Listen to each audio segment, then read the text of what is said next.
बात करने के लिए लॉगिन करें www.astrotak.com। सातवां खाना कुंडली का सप्तम भाव विवाह का ही भाव है और मंगल का यहां पर बैठना विशेष प्रभाव, स्पेशल इंपैक्ट पैदा करता है। अगर मंगल सप्तम भाव में है तो प्रभाव क्या है?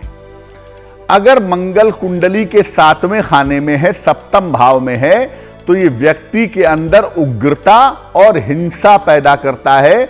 व्यक्ति बहुत क्रोधी होता है, बहुत वायलेंट होता है। इसके कारण व्यक्ति चीजों को लेकर के बहुत ज्यादा उपद्रव करता है। मैरिटल लाइफ में झगड़े लड़ाइयां बहुत ज्यादा होती हैं, चीख चिल्लाहट से लेकर के मारपीट तक।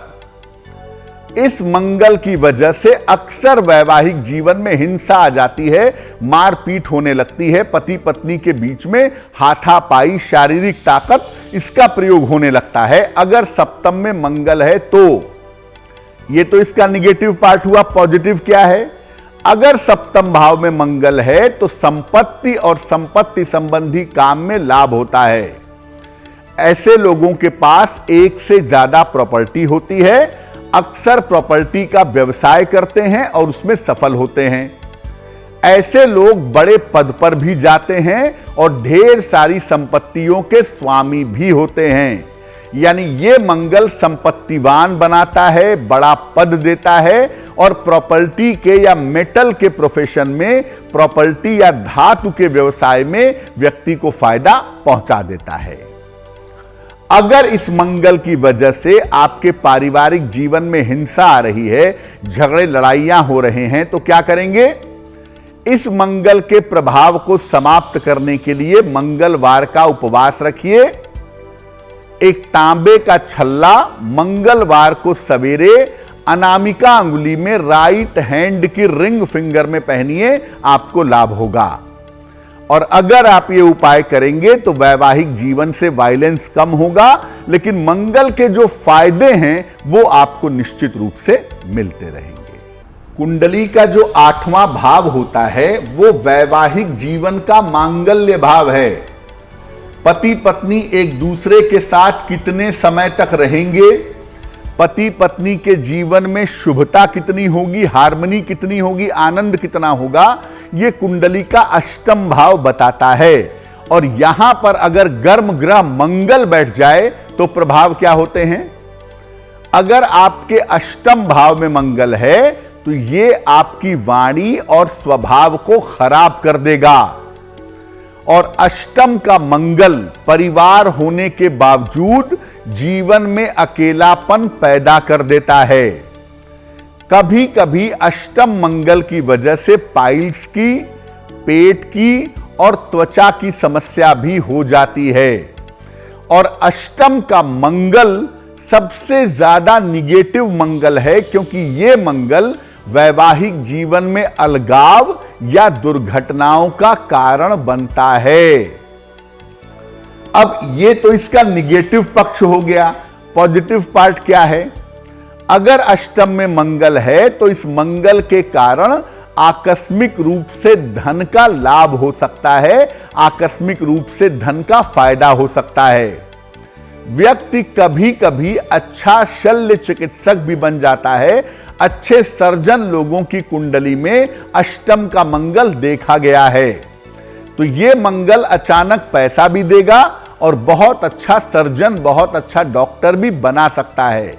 लेकिन अगर इस मंगल की वजह से वैवाहिक जीवन में सेपरेशन की नौबत आ गई है, वैवाहिक जीवन में दुर्घटना की नौबत आ गई है, तो इसके प्रभाव को समाप्त करने के लिए रोज सुबह मंगल के मंत्र का जप करें। मंगल का मंत्र है ओम अंग अंगारकाय नमः।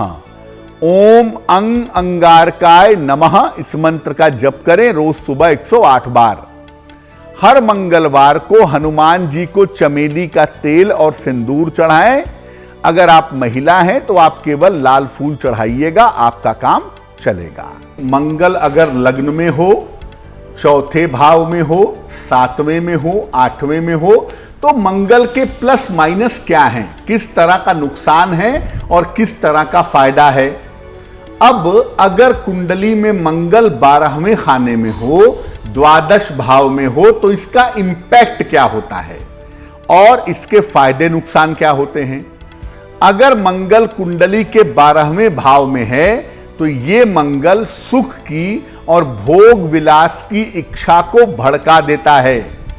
12वां भाव जो है वो विलासिता का भाव है, वो व्यय का भाव है, और यहां पर मंगल अगर होगा तो सुख और विलास की जो इच्छा है वो भड़केगी।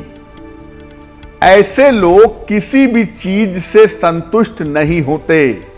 अगर मंगल द्वादश में है, जल्दी आपको चीजें पसंद नहीं आएंगी, जल्दी आप चीजों से संतुष्ट नहीं होंगे। ये मंगल वैवाहिक जीवन और रिश्तों में अहंकार की समस्या पैदा करता है। यहां पर ईगो प्रॉब्लम पैदा होती है, ज्यादा गड़बड़ नहीं होती, ईगो की समस्या होती है। और ये मंगल दोष भी सामान्य नकारात्मक होता है, सामान्य निगेटिव होता है, बहुत ज्यादा निगेटिव नहीं होता। अगर आपकी कुंडली के 12वें भाव में मंगल है तो इस मंगल के कारण व्यक्ति विदेश में बहुत सफलता पाता है, जन्म स्थान से दूर जाकर के काफी सफल होता है। और ऐसे मंगल वाले लोग ढेर सारे लोगों के प्रेम और आकर्षण के पात्र बनते हैं। यानी ऐसे लोग विदेश में जाकर के सफल होते हैं, ऐसे लोगों की तरफ बहुत सारे लोग आकर्षित होते हैं और ऐसे लोगों से बहुत सारे लोग प्रेम भी करते हैं, ऐसा होता है। अगर ऐसा मंगल है तो मंगलवार का उपवास रखना लाभदायक होता है। अगर कुंडली में 12वें भाव में मंगल हो और ईगो प्रॉब्लम पैदा हो रही हो तो मंगलवार का उपवास रखने से निश्चित रूप से लाभ होता है।